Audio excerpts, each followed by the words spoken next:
Aí a resposta é sim. Existem evidências, não é? Existe até uma corrente chamada design inteligente, né? Que ela defende isso. E é até bom explicar o que o design inteligente defende, porque muita gente confunde, né? Design inteligente não é uma corrente ligada à religião, embora muita gente pense que é, né? Tem representantes no Brasil famosos como Marcos Eberle, né? Que é químico e é doutor em química e tudo. Assim, ele é um grande representante do Brasil do design inteligente, mas é uma coisa que precisa entender. Adalto Lourenço também, né? Outro nome, físico. Tá? Então, assim, doutor em física. Então, veja, essas correntes elas defendem o design inteligente, mas é possível entender o que o design inteligente coloca, certo? O design inteligente ele não estuda para comprovar de que Deus é o Criador. O design inteligente ele não entra na seara da religião, certo? Ele é um movimento científico, por incrível que pareça, é importante. É um movimento científico. Muita gente confunde, design inteligente é ciência cristã, teísmo. Não é. Como assim não é? Eu sempre achei que era, não é. Design inteligente é uma corrente do movimento científico que ela visa apontar evidências de uma criação inteligente. Se é Deus, aí ele já não entra. Aí ele já não.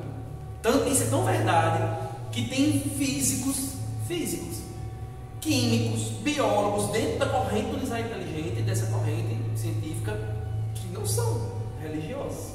Não é gente de igreja, nem. Entendeu? É religioso. Muitos são agnósticos, não é? Por falar dessa palavra agnóstico, você consegue diferenciar ateísmo de agnosticismo, ou o ateu do agnóstico, você consegue diferenciar. Isso é outro ponto importante para os nossos estudos, como depois, né?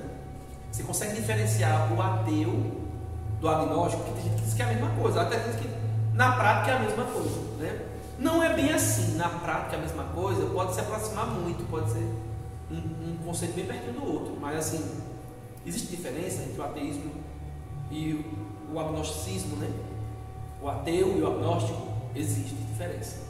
Qual é a diferença? Basicamente o seguinte: o ateu ele sustenta a posição de que não existe possibilidade de haver Deus ou deuses, certo? Essa é a posição ateísta. Vamos dizer assim, o ateu raiz. Esse é o ateu raiz, né? Porque tem uns ateus assim meio Nutella, né? Tem uns ateus meio Nutella. Tem aquele ateu de ai meu Deus, né? Na hora que né? Tem o ateu, ai meu Deus, se Deus quiser, né? Tem esse ateu Nutella, né? Tem o ateu também de conveniência, né? Que é aquele que ele torce para que Deus não exista, porque assim ele sabe que a vida dele seria transformada totalmente, ele quer, né? Tem o ateu de conveniência, tem o ateu Nutella, que é aquele do ateu que, né, sustenta tudo, né? Deus está morto, e pega Nietzsche disse, Nietzsche assim falava Zaratustra, etc. Mas na hora do aperreio, ai meu Deus, né? Tem o ateu Nutella. E tem o ateu raiz. O ateu raiz que diz assim, não existe nenhuma possibilidade de haver Deus, nem Deus. Isso é o ateísmo clássico, né? Raiz. E o agnóstico é diferente. Ele diz assim, eu não tenho como saber. Entendeu? Então o agnóstico ele fica em cima do muro. Ele nem diz que tem Deus. E também, rapaz, eu também não vou dizer que não tem não. Entendeu? Eu não sei. Inclusive a palavra no grego, né? O A no grego é sempre negação. Falta de alguma coisa no grego, né? E o gnóstico vem de gnosis, conhecer, gnose, conhecer no grego. O A está dizendo assim, não dá para conhecer, como se vocês não dá para saber. O agnóstico diz assim, não dá para saber, não dá para conhecer, não é? Então o que ele está dizendo assim? O agnóstico diz assim, rapaz, eu não sei. Você chega para ele, existe Deus? Ele diz, rapaz, pode ser que tenha, pode ser que não tenha. E ele fica em cima do muro. O agnóstico diz, não. Meu pai, quase toda a sua vida, foi um homem agnóstico. Ele era uma pessoa viajada no mundo, de uma capacidade intelectual, que eu diria invejável, um poliglota, conhecia todo mundo, foi militar da Marinha, foi ex-combatente, lutou na Segunda Guerra Mundial, 3 anos na Segunda Guerra Mundial, foi e voltou, sobreviveu, com um custo altíssimo, porque isso traz, ninguém entra numa guerra e sai do mesmo jeito, né? O custo para ele foi altíssimo, todos os sentidos, né? O curso foi muito pesado, mas ele era agnóstico. Ele achava assim, eu não tenho certeza, né? Ele dizia, não pode ser. Eu vi muita coisa no mundo, vi toda a maldade do mundo e eu não sei se existe mesmo, não. Também não posso dizer que não tenha. Ele era agnóstico. No final da sua vida, já enfrentando as adversidades, doenças, né? No final da vida dele, no último momento, nos últimos, né? Nos instantes finais já, nos finalzinhos da sua existência, ele veio a confessar Jesus como seu Salvador. Então, muitas pessoas passam quase a vida toda nessa posição, no agnosticismo. Não sei se existe, mas também não vou dizer que não existe, né? Na posição. E outras passam a vida toda na posição do ateísmo clássico, né? Tem um tipo de ateísmo ainda que eu acho que eu considero esse ainda o pior de todos. Será que o pior existe? O pior de todos, o mais nocivo para uma pessoa, que é o ateísmo funcional. Eu já estou colocando aqui, né? Estou juntando conceitos já. O ateísmo funcional, que eu acho que é o mais perigoso de todos. O que é o ateísmo funcional? É a pessoa que vive em nome de Deus, que fala em nome de Deus, mas as suas ações são como se Deus não existisse. Então são pessoas que estão dentro das igrejas, que se dizem cristãos, né? Mas a sua vida, suas ações são como se Deus não existisse. Por exemplo, explorando a fé dos outros, ganhando dinheiro com a fé dos outros, como se Deus não existisse, né? Então é um tipo de ateísmo perverso, chamado funcional, hipócrita, né? Terrível, muito terrível, porque o ateísmo, quando eu digo muito pior, não quero nem, não tenho intenção de usar um termo pejorativo para ateísmo, não. Eu entendo o ateísmo como uma posição da pessoa, não é? Não diria nem que é pior, até retiro isso. O ateísmo é uma posição. O que é pior mesmo é esse ateísmo funcional, que é a hipocrisia, né? A pessoa que vive como se Deus não existisse, fala no nome de Deus e vive como se Deus não existisse. Suas obras, suas ações são contrárias do que a palavra ensina. Então isso é um ateísmo terrível. Isso aqui é um ateísmo funcional horrível mesmo, que é a hipocrisia. Mas voltando aqui ao que a gente estava colocando, o design inteligente, ele visa mostrar as evidências de que a criação é resultado de um trabalho de uma inteligência superior. Ele não sabe dizer qual é, né? E aí você tem físicos, astrofísicos, químicos, como eu disse antes, biólogos que defendem essa posição. Eles dizem o seguinte, a conclusão deles, rapaz, isso aqui é uma engenharia e só pode ter sido construído por alguém, planejado por alguém. Agora não me pergunte como, quem, que eu não sei. Não vou, até aí eu não passo, daí eu não passo. Mas que isso aqui foi construído por alguém, que isso aqui tem uma complexidade muito grande, não tenho dúvida. Não tenho dúvida. Eu lembro de um caso, depois eu vou até trazer para vocês o nome direitinho. Tem um caso de um cientista cristão, eu não sei se é Alistair McCarthy, tem vários nomes que eu vou trazer para vocês de pessoas, né, cristãs que vieram, né, do cientificismo, do ateísmo, né, naturalismo e vieram até o evangelho, hoje estão em Cristo, né? E aí tem um caso, ele conta de um colega dele, alguém que era muito respeitado por ele, trabalhava no laboratório com ele e tal, era de física esse, e ele fez uma descoberta fantástica. E ele, conversando com esse que é cristão, em determinado momento da conversa, ele começa a explicar. Eles começam a conversar sobre aquela descoberta. É fantástico, cara, isso é complexo demais e tal. Aí ele começa a falar e diz assim, só pode ser uma coisa. Aí ele olha para o cristão, né, para o colega dele cristão, e ele vai dizer Deus, mas ele não diz. Né, ele fica, o quê? Pode falar, fala. Ele fica, não sei. Mas ele não sei dele, ele queria dizer. Mas ele estava na frente do colega cristão, colega de ciência, mas cristão e tudo, sabia, certamente que ele evangelizava ele e tudo, né? Aí Deus, não sei, quase saía do coração. Então o design inteligente, ele vai nessa linha, assim, é algo muito complexo, extremamente complexo, certo? E alguém planejou isso. O design inteligente vai defender isso. Agora, sem necessariamente falar sobre religião ou fé, ou dizer o que é, quem criou, quem fez. Inclusive, no design inteligente tem uma turma, tem uma parte que defende a questão da teoria dos antigos astronautas. Você vai encontrar isso muito no NetGeo, né? Os teóricos dos antigos astronautas. Né? Aí eles vão dizer o seguinte, que foram alienígenas, por exemplo. A complexidade, mas alguém criou. Você vê que alguém criou, mas foram os alienígenas que criou.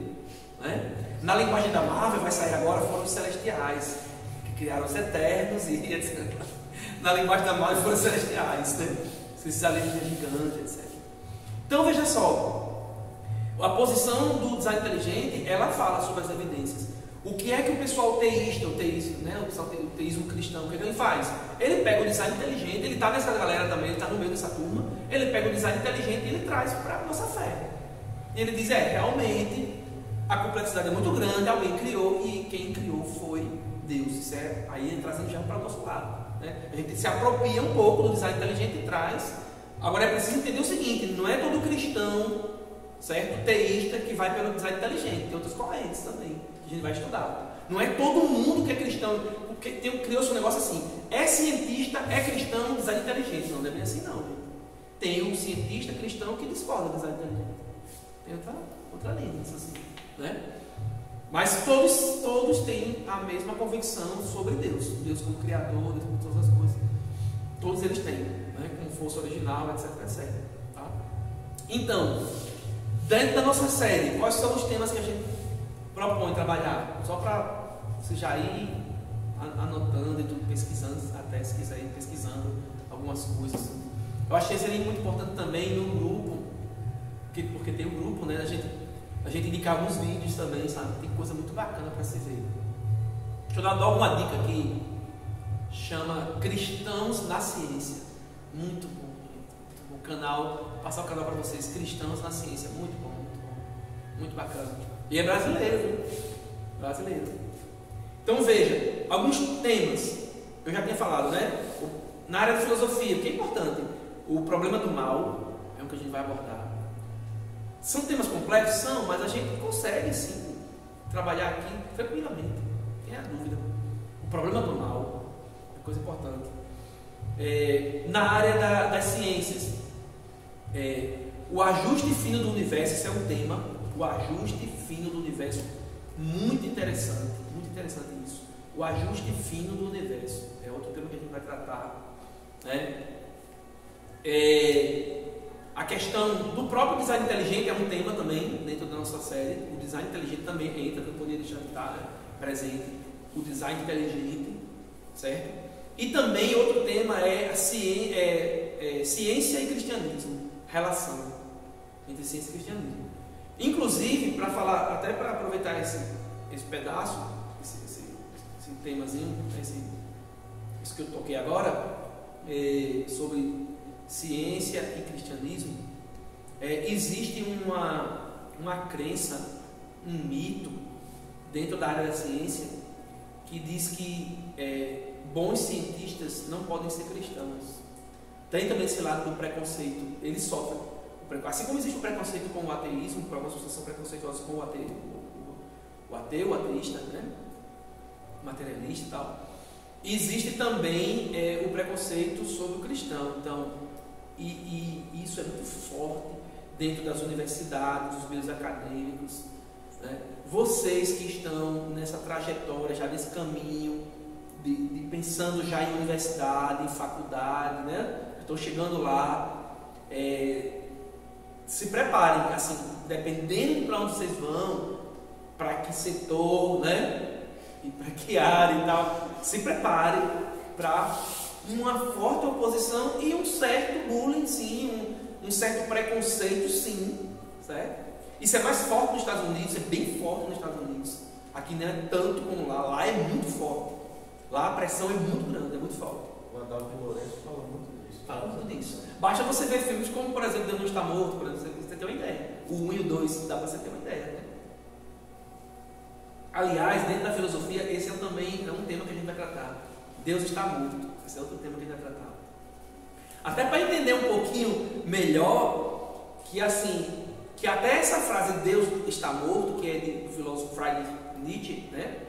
Ela também não é bem entendida, inclusive pelos cristãos. Ela é mal entendida. né? E por cristãos e não cristãos, mal falada, mal entendida e mal colocada, né? Até só para dar uma pinceladazinha para você ir pensando nisso, quando ele diz, olha a diferença, quando Nietzsche diz que Deus está morto, ele não diz que Deus não existe.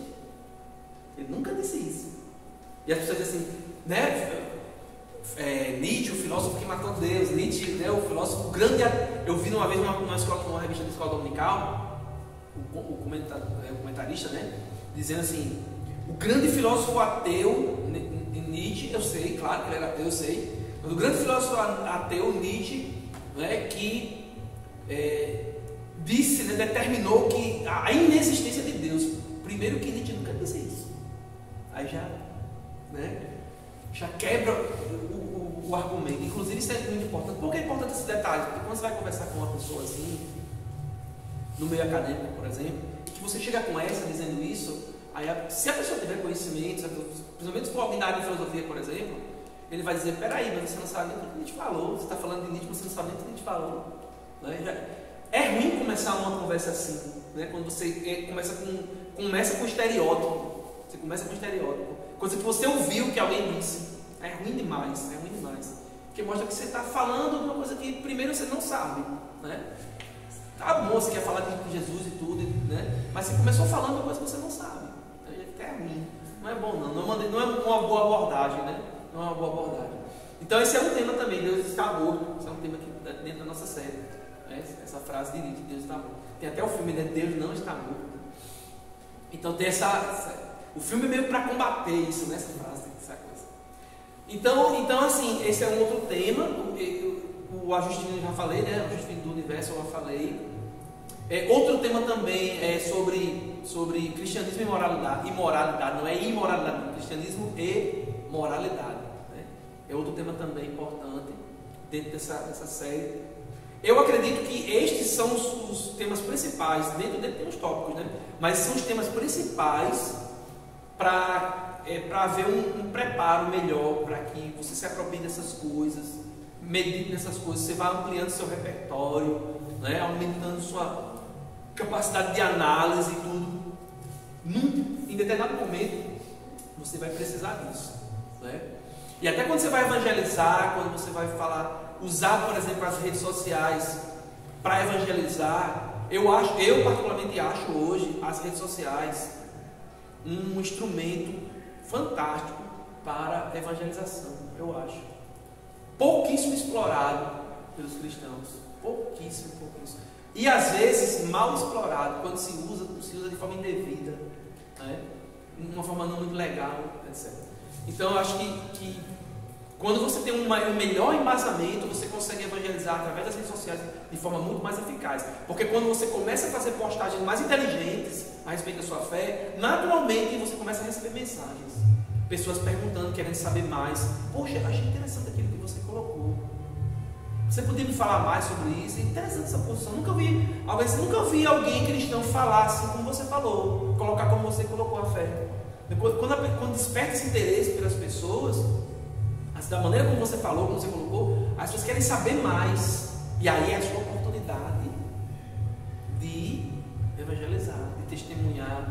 Aí você alia o seu conhecimento com a sua experiência de fé, que é uma combinação importantíssima. Conhecimento com experiência de fé. Sabe por quê? Porque experiência de fé não pode ser adquirida através do conhecimento. Não quer dizer que o conhecimento não é importante. É importantíssimo para você fazer a abordagem. É importantíssimo para você ganhar a atenção daquela pessoa. Mas a experiência de fé é o algo mais, né? Isso é o mais, é o plus. Por isso que Paulo, quando ele estava falando para os coríntios, ele disse assim: olha, quando eu cheguei para falar com vocês aqui, e aí Paulo chegou em Corinto, que era uma cidade altamente desenvolvida intelectualmente, onde tinha grandes filósofos, grandes debatedores. E Paulo sabia que ele era mais um debatedor, mais um filósofo, no meio, vamos dizer assim, mais um filósofo. Paulo conhecia muito bem a filosofia grega, então ele poderia falar de igual para igual com os filósofos. Mas o que ele disse para os coríntios? Ele não chega com essa abordagem para os coríntios. Por quê? Os coríntios já estavam em Cristo. Aí o que ele diz? Quando eu vim até vocês, eu não vim com palavras de sabedoria humana, mas com demonstração de espírito de poder. Porque aí é justamente o que eu estou dizendo. Aí é que entra o plus, aí é que entra o diferencial que vai somar com o conhecimento, é a experiência de fé. E essa experiência de fé, repito, a gente não aprende aqui nesses estudos. Você ganha conhecimento, você ganha embasamento, mas a sua experiência pessoal de fé, eu não posso lhe dar, eu não posso lhe ensinar, né? Você não pode me ensinar, entendeu? Porque é algo sobrenatural, o que Deus fez com você, sua experiência de Deus em você, né? O que você sentiu interiormente, eu não posso lhe dar isso, não é? Assim como você não pode me dar. Então, quando você alia o conhecimento com a experiência de fé, é um componente poderoso para evangelizar uma pessoa. Com o conhecimento você chega a falar na linguagem dela, e com a sua experiência de fé você vai despertar nela: nossa, o que é isso que Deus fez na vida desse menino, dessa menina, né? Desse jovem. Aí isso desperta dentro dela algo mais, conhecer algo mais. Aí é que entra a ação do Espírito também. Você não evangeliza uma pessoa só com apologética. Ela é um instrumento, mas ela não faz tudo, não é? E o que é essencial então a partir daí, que eu consegui esse contato com ela, que eu consegui falar na linguagem dela? A ação do Espírito, né? Jesus ensinou isso. É Ele quem convence o homem do pecado, do juízo e da justiça. Se não for assim, vai ficar assim: ah, legal, gostei da sua ideia, poxa, bacana a maneira como você coloca a sua fé e tudo, fica só até aí. Mas para haver conversão de uma pessoa, Deus vai usar a sua linguagem, o seu contato com ela, a sua aproximação, o seu conhecimento intelectual, e a partir daí, da sua experiência de fé para ela, é que Deus vai fazer com ela uma experiência de fé individual, e isso vai levar aquela pessoa a converter, a se converter. Esse é o testemunho que a gente vai ver, por exemplo, nas histórias dos cientistas que se converteram. Você vai ver cada coisa. O cara conta como ele se converteu. Ele começou ali na ciência, no conhecimento, depois, e um dia ele teve uma experiência sobrenatural com Deus. Aí você vê juntando ali, né, como aquele cara chegou. Pessoas que eram, né, que a ciência era o seu Deus. Pessoas que eram assim, a ciência, o Deus dele era a ciência. E de repente está esse homem pregando o evangelho. Deixa eu dar um exemplo de um. Esse que ele é lá na Inglaterra tem um título de nobreza que chama Sir. Quando uma pessoa ela tem alta relevância para a sociedade inglesa, a rainha ela vai lá e concede esse título à pessoa: Sir, não sei o que é isso, né? No caso dele, que é o Alexander, né? Ele é Sir Alexander. No caso dele, esse cara simplesmente ele é um dos físicos mais respeitados no Reino Unido.